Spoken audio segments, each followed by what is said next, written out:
You ever feel like you're running a race you just can't win? This pressure to keep up with what everyone else has. It's exhausting, isn't it? It drains your joy, doesn't it? If we're not careful, it empties our wallets as well. Let me ask you this. What if you could step off that treadmill for good? Today is all about freedom, freedom from comparison, and today is closer than you might think. That's what I'm going to talk about on today's show. Welcome back to Financially Confident Christian. I'm Ralph. I am so happy that you've chosen to join me today. This is the daily show where we help you become a more financially confident Christian. And we're in our series trying to break those financial chains. And yesterday we had a great show about the financial strain of kids' activities. I'm going to encourage you, if you missed it, go and check it out. All of our shows are at financiallyconfidentchristian.com. But today, we're going to navigate money and social pressure. It's all around us. That social pressure is constantly bombarding us from social media. We'll talk a lot about that tomorrow. But there's this constant urge to keep up. You're probably feeling it right now. As I sat down to record today, my phone's going off with emails and social media messages. And it's constant. We scroll through social media. We see cars. We see kitchens. We see vacations. It's all around us. And if we're not careful, suddenly everything we have starts to feel small, doesn't it? And there's this natural push to upgrade, to spend more, to, hey, guess what? It's really called catching up with everybody else. But here's the problem. The problem is all of those things, they're just moving targets. And the result of those moving targets, we lose our joy. Our joy is completely stolen. Our budgets are wrecked. And we just feel this constant state of not being enough. Here's the thing I want you to understand from the start today. And I was thinking about when I was preparing for today's show. What does culture really say? The truth is our culture, and for what it's worth, it's a sad thing, but our culture thrives on comparison. Everything around us is designed to make us feel discontented. The reason it does that is it wants us to spend more. It wants us to go get those things that everyone else has, that comparison trap. I've talked about that on the show many times. But this show's about something a little bit bigger than that. And see, God's word teaches us something completely opposite of that. God's word teaches us not to covet. So let's get right into the word of God today to help bolster us and help us find that freedom I talked about at the beginning of this show. And we're going to go right to the book of Exodus. This is from Exodus chapter 20, verse 17. It says this. Now, let me tell you, this is quite direct, but I thought this was perfect for today's show.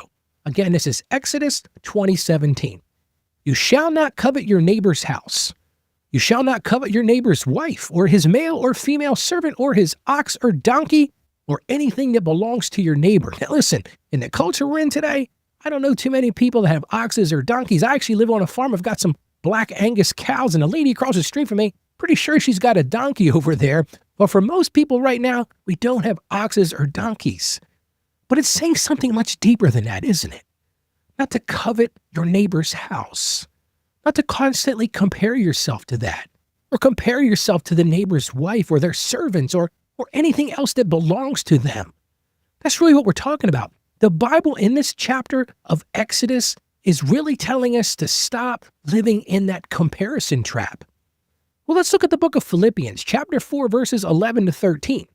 This is a great way to ground yourself and finally find that freedom that we're talking about today. And this is from Philippians chapter 4, 11 to 13. And this is Paul speaking right here. It says, I'm not saying this because I am in need, for I've learned to be content whatever the circumstances. I know what it is to be in need, and I know what it is to have plenty. I've learned the secret of being content in any and every situation, whether fed or hungry, whether living in plenty or in want. And this is the most beautiful piece of scripture I believe in the Bible. I can do all things through him who strengthens me. What Paul is really talking about is how we can break that comparison trap. Because what is he saying? He knows what it's like to be in need. He knows what it's like to have a lot.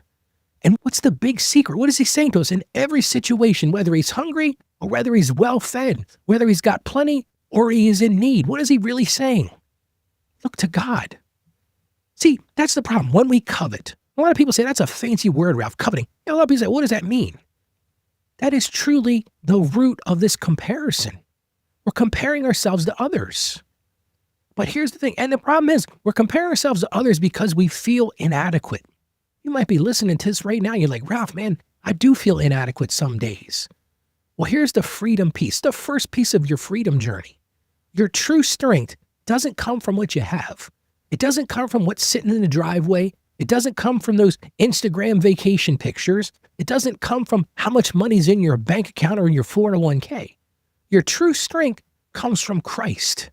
It doesn't come from status. That's the first thing we need to understand. If you want to break free and start to break these chains of financial anxiety, specifically today, as we're talking about this comparison trap, you have to understand your true strength doesn't come from your stuff. I want you to hear that today. It doesn't come from your stuff. It comes from Christ, not your status. And it's so easy. Listen, I found myself in this same situation. I'll be sitting there just casually scrolling through Facebook. You may be doing the same thing. You see somebody's vacation post and you're feeling, oh man, I wish I could do that. They're out there having such a great time on the water skis or parasailing on some island. They're just having a great time with life. That's that comparison trap. Or maybe you pull up, at your house and next door, your neighbor just got a brand new Corvette. You're thinking, man, I would love to have a Corvette. I'd get a old jalopy in my driveway. And it sparks that urge to upgrade, to compare yourself to that person. But the lesson that I learned, and listen, I was right there. I was living one time, neighbor went out and bought this brand new sports car. I said, I got to have a sports car. I ran to the store. My wife says, you're crazy, Ralph, but I went and bought a new Corvette. And what did it do? That comparison led me to debt. I really paid too much for a car. I didn't even want to drive it. But then when I finally started thinking about how do I break free of this, I needed to learn contentment. So that's my big takeaway from today. Your action item for today is to learn how to step off that treadmill. And the way you do that, and there's no secret sauce to this. It's really this simple. It's time to practice what I'm going to call radical contentment. Now, it is radical because this is completely against what the world says. I do a weekly show. It's called Truth Unveiled with Ralph. And I did a show a couple weeks ago about finding your true value. I encourage you to check that out. You can see that at truthunveiledwithralph.com. And I'll put that in the show notes. But we need to break free of this. We need to get off that treadmill. And the best way to do that is to practice radical contentment.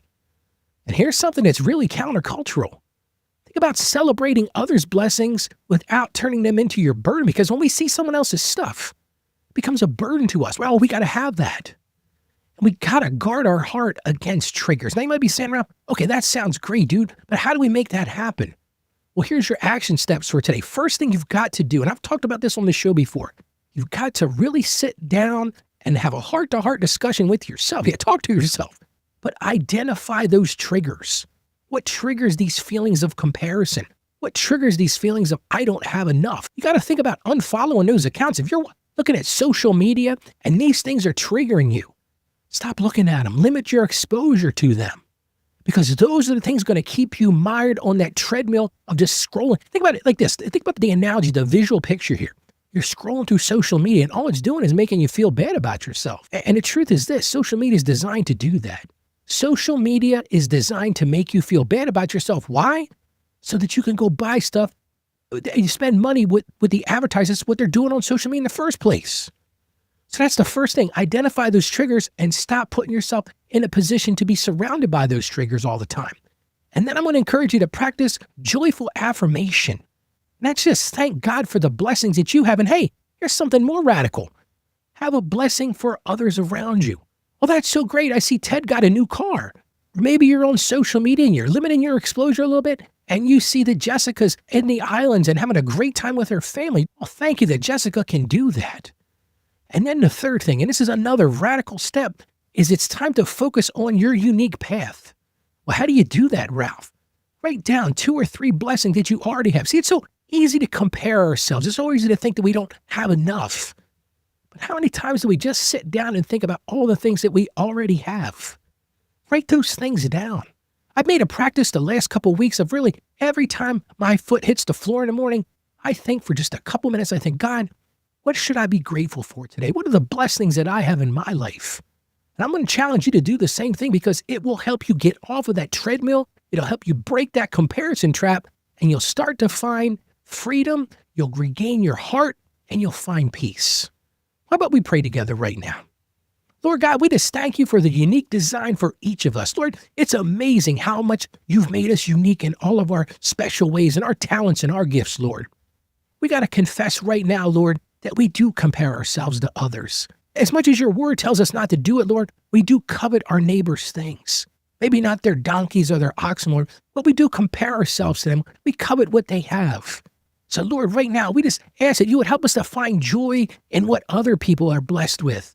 And help us to find joy in what you've already given us, Lord. Help us to find contentment in what we already have, Lord. And we're just so thankful for you. We're so thankful for that, Lord.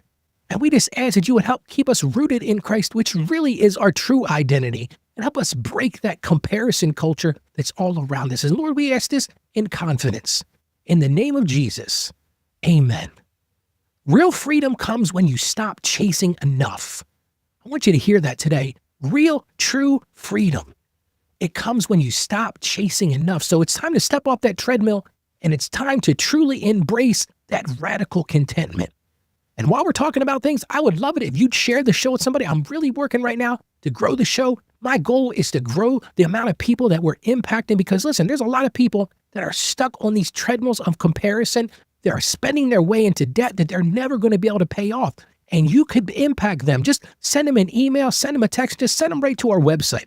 That's financiallyconfidentchristian.com. Hey, share the wealth because you don't know. Somebody out there could be stuck on this treadmill themselves, and you sharing the show can make all the difference. And listen, while you're out there, I want to give you a copy of my book. I just finished releasing my third book. It's called Becoming a Financially Confident Christian, and it's yours absolutely free. Go right to the website, get a free download of that. Just go to financiallyconfidentchristian.com/becoming. Now, tomorrow on the show, we're going to dig a little deeper into this. We're going to talk about why these ads all around us make us feel like we need more stuff. Well, more importantly than that, I want to tell you tomorrow how to fight back. Yeah, we're going to get in a boxing match, and we're going to push back against these ads that make us feel inadequate. So tomorrow's show is going to be one you don't want to miss. So as I close today, I just want to remind you this. You can do this. You have the strength. You have more strength than you can imagine. And as Paul said, I can do all things through him who gives me strength. I believe in you. Believe in yourself and go live as a financially confident Christian. God bless you, and you have a great day today.